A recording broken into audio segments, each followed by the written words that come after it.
Now, Belgian authorities believe Paris terror suspect Salah Abdeslam may have been planning more violence in Brussels. The Foreign Minister Didier Reynders says Abdeslam was meant to be the fourth suicide bomber in November's bombings and shootings in the French capital. That information was first made public by French prosecutor François Molins. Abdeslam was captured in a police raid in Brussels on Friday. He's been charged with terrorism-related murder. The first comments coming from Salah Abdeslam was yesterday that he wanted to go to the Stade de France in Paris, and it was to be a suicide bombing, but he stopped. We don't know why, but he stopped. And the next informations are that he was ready to restart something from Brussels. And it's maybe the reality, because I said we have found a lot of weapons, heavy weapons, in the first investigations, and we have seen a new network of people around him in Brussels. Now, lawyers representing Salah Abdeslam say he's planning to sue the French prosecutor for quoting his statements about the November Paris attacks, which were made to Belgian investigators. I think that the French prosecutor violated the secret investigation in Belgium. Is not a part of this Belgium investigation.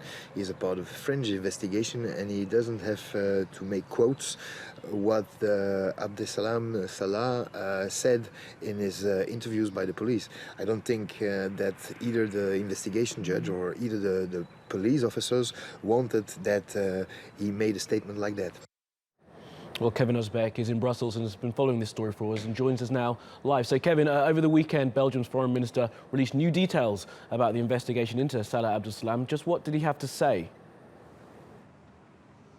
Well, that's right. Belgium's Foreign Minister Didier Reynders says that because there was so many heavy weapons found leading up to the search for Salah Abdeslam, and that the network that was protecting him and hiding him and housing him is so much larger than first expected. He says the evidence points to the fact that possibly he was planning to initiate some sort of attack here in the Belgian capital of Brussels. The Foreign Minister also says that by no means is this investigation anywhere close to being over, since they do know there was quite a sizable network, or at least they think there was a pretty sizable network helping Salah Abdeslam. They want to make sure they find all of those who may have any connection to him. So, in other words, we can very much expect here in Brussels these house raids and these anti-terror raids to continue in the coming days, weeks, and months. Now, Kevin, of course, France wants Abdeslam to be there to stand trial, but he's resisting. Any indication on when that extradition process will begin and when he'll actually end up in France? Well, we do know from French officials that very much so. They do want to see Salah Abdeslam move from Brussels to Paris so he can go to trial there and face justice for those November 13th terror attacks.